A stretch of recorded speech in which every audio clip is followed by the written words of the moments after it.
Sell your house and give us the 200,000? Miranda owes it. Family helps family. The words hit me before the front door had even shut. Calvin didn't knock, didn't greet me. He barged into my living room like a stranger laying claim to what was his. I froze in place, one hand still on the doorknob, my chest tightening at the sound of his voice. 3 years had passed since I last saw him, 3 years since he told me I was a burden and cut me out like I was nothing more than a bad habit. Miranda trailed in behind him, eyes sweeping over the furniture, the rugs, the walls, as though she were appraising it all for sale. She leaned against the doorway, her voice sharp. "You don't need all this space. You're old. Get yourself a small apartment." I gripped the edge of a chair to steady my hands. My son's face, once soft with boyhood, now hardened with entitlement, stared back at me as though this demand were logical, expected. My throat burned with words I refused to let out. Years ago, I sold my wedding necklace to cover his tuition. Years ago, I worked late shifts to keep a roof over his head. Now he was here to strip me of the one thing left that was mine. I wanted to ask him if he remembered the nights I stayed awake sewing torn uniforms so he wouldn't be embarrassed at school. I wanted to remind him of the meals I skipped so he could have seconds, but he wouldn't hear it. He didn't come for memories or for reconciliation. He came for money. Miranda smirked, satisfied with the silence stretching between us. Calvin took it as permission to continue stepping closer. "You can make this easy, Mom. Sell it. Give us the money and everyone walks away safe." My legs trembled, but I did not answer. I would not give them the satisfaction of begging. In that moment, I saw the truth clearly. This wasn't desperation. It was arrogance dressed as urgency. And as their voices pressed harder against me, I began to recall the life I had built alone since they walked away, the life they thought they could still dismantle. The morning after their visit, I found myself standing in the kitchen, as I always did, clutching a warm mug of coffee, staring out the window at the roses along the fence. They had been Rowan's favorite, and I'd tended them faithfully since the day he passed. Their blooms were my proof that life could still push through the hardest soil if given care. The quiet hum of the house wrapped around me, reminding me that this place was more than wood and stone. It was the anchor that kept me steady when everything else threatened to break me. Rowan and I had bought this house decades ago, back when our pockets were thin and our dreams were heavy. I can still see him carrying boxes up the front steps, grinning despite the sweat rolling down his brow. He built shelves in the pantry with his own hands. He carved our initials into a beam in the attic where no one else would ever look. After he died, I poured myself into keeping the house alive. Every nail, every coat of paint, every blooming rose bush was a way of holding on to him. To keep it all afloat, I worked more hours at the textile shop than my body could bear. I skipped vacations, wore the same shoes, until the soles thinned, and quietly sold jewelry I'd once promised myself I'd pass down. All of it so Calvin could have what Rowan and I never had a real chance. I still remember the night I took off my wedding necklace, the one Rowan gave me on our 20th anniversary, and handed it to the jeweler. The price barely covered Calvin's last semester of tuition, but I told myself it was worth it. He would graduate without debt. He would rise higher than we ever could. Standing there in my kitchen now, I pressed my fingers against the empty spot on my collarbone where that necklace used to rest. I wondered if he remembered. I wondered if it crossed his mind as he stood in my living room demanding I hand over my house. Did all those sacrifices mean nothing the moment I grew too old to be convenient? 3 years ago, it was a Sunday dinner at their house that drew the line I can never forget. I remember carrying a casserole in from the car, hopeful that maybe we could sit together the way families are supposed to. I set it on the table, trying not to notice the way Miranda's eyes skimmed over it with a faint curl of disdain. We were halfway through the meal when Calvin leaned back in his chair, cleared his throat, and looked straight at me. His words cut sharper than any knife on that table. "Mom, you're holding me back." I blinked, unsure I'd heard him right. He didn't stop. "Miranda and I are building a life, and we can't keep dragging you along. You expect too much. You take too much space." Miranda didn't bother to soften it. She smiled coldly, her hand resting on his arm. "We don't need dead weight. You should be grateful we've done as much as we have." I stared at my plate, the steam rising from the food blurring my vision. He kept talking, words falling like stones. "From now on, we're cutting back. No more holiday invitations. No shared accounts. No plans for the future with you in them. We need to live for ourselves." The room spun with voices and laughter from the children's cartoons drifting in from the living room, but none of it could drown out the roar inside my head. I pushed my chair back quietly. No fight, no raised voice. Just silence. I picked up my coat and walked out. In the car, the darkness pressed around me. I gripped the steering wheel until my knuckles burned, tears streaming freely down my face. The streetlights smeared through the windshield as I whispered a promise to myself I would never beg them to love me. If they wanted me gone, I would go. The engine hummed beneath my shaking hands, but nothing could steady the ache inside. How does a son erase the very hands that once kept food on his plate? When they came back the next afternoon, they didn't even pretend to be polite. Calvin stood in my doorway with his arms crossed. Miranda hovering behind him with that fixed look she wore when she thought she was being reasonable. "Mom, it's simple," he said. "Your house is the only solution. You sell it. We clear the debt and everyone's safe." I folded my arms tighter, blocking their way inside. 200,000. Why exactly that number? Where does it come from? They exchanged a glance. Miranda shifted on her heels, her voice sliding into that syrupy tone she used when she wanted to be believed. "It's complicated. Medical expenses. Some business things. You wouldn't understand." "Then explain it," I pressed. Calvin's jaw tightened. "Don't push. Just know we need it. 200, nothing less." They left frustrated when I wouldn't answer. My chest felt raw from holding my voice steady.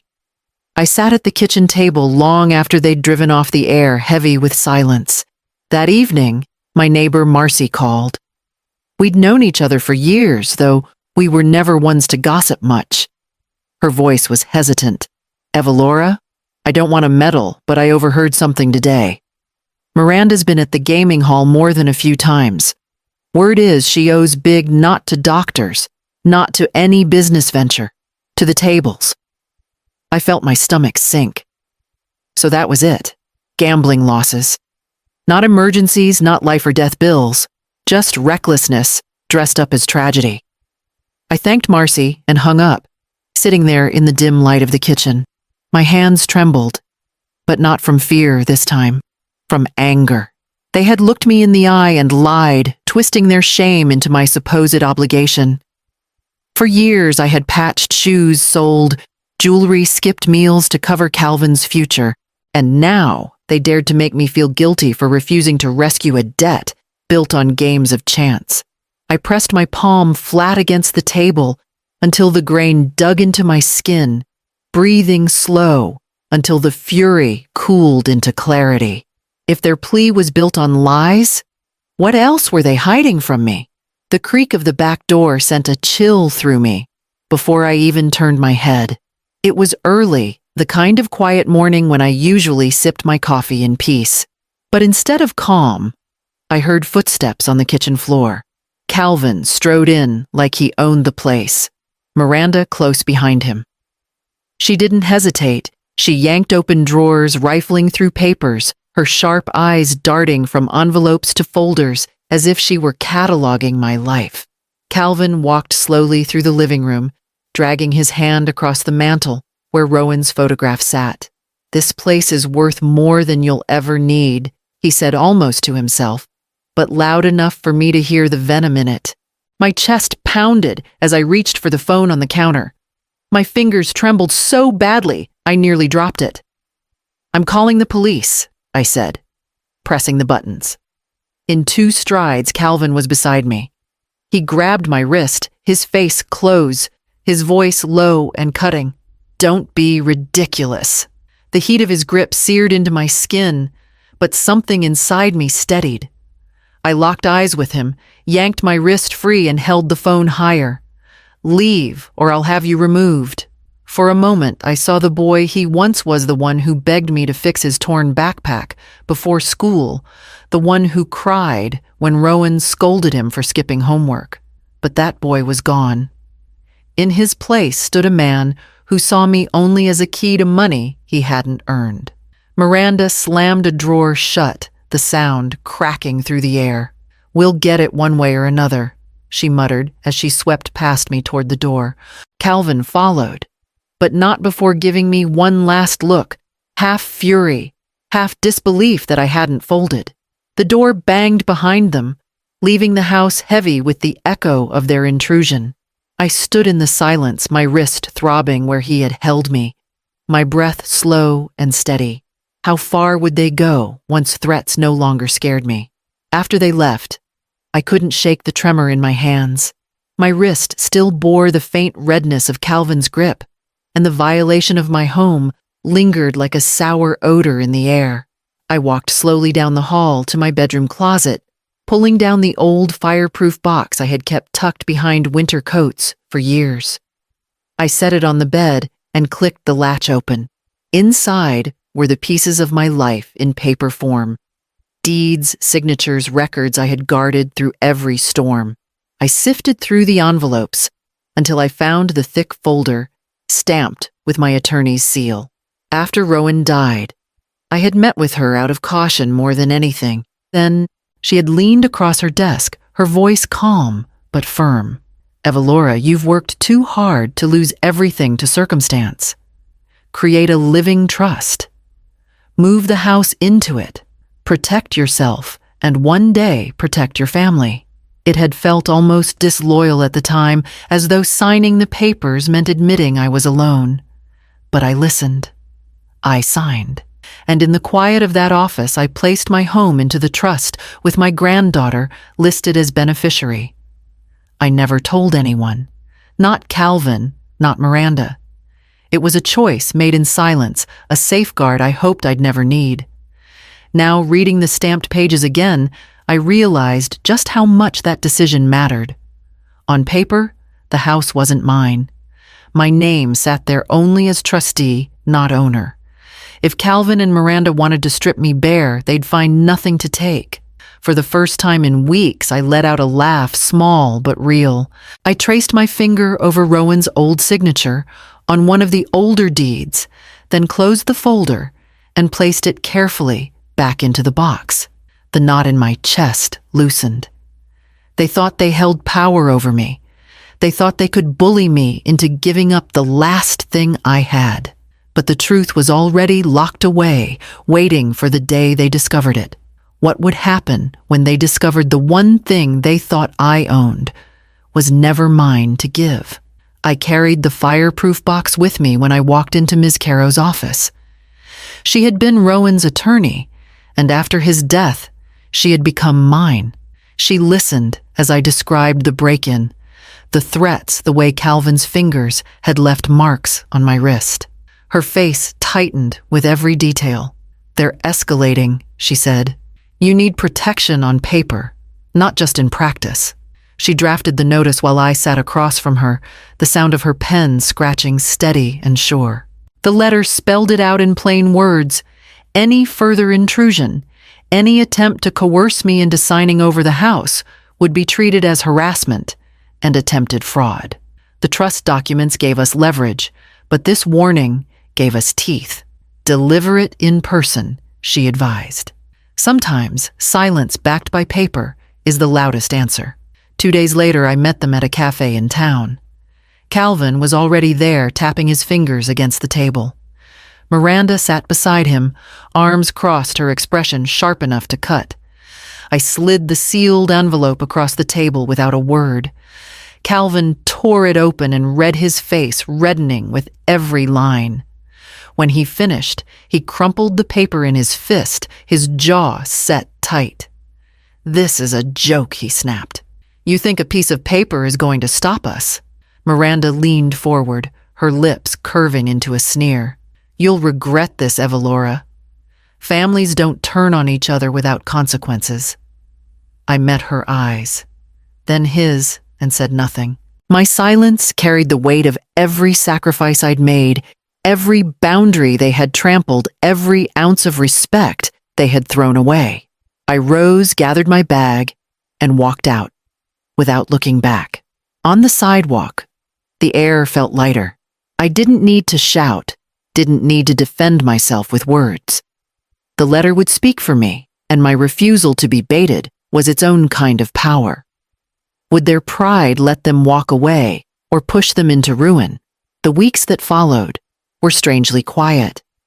No knocks at my door, no phone calls, no sudden appearances at the back door. Instead, whispers began drifting through the neighborhood like wind carrying smoke from a distant fire. Mrs. Henley, from 2 houses down, mentioned it first. Saw a tow truck take away that shiny SUV of theirs, the white one she used to brag about. Guess the payments caught up with them. A few days later, I overheard 2 women at the grocery store. Sold their house, you hear. Packed up in a rush. Must be bad if they let that place go. Their voices dropped low, but the pity in their tones carried. The stories multiplied. Furniture carried out by collectors. Boxes piled high on the curb. Angry men showing up at odd hours, pounding on the door, demanding to be paid. Each new piece of gossip felt like an echo of every warning I'd once given them, back when they might still have listened. One evening, I took my usual walk past the row of homes in their part of town. Their driveway sat empty, the windows dark. No SUV gleaming under the streetlight, no bursts of laughter spilling out from one of Miranda's parties. Just silence. Even the lawn looked abandoned grass creeping higher against the walk. I stopped at the edge of the property, my hands folded in front of me.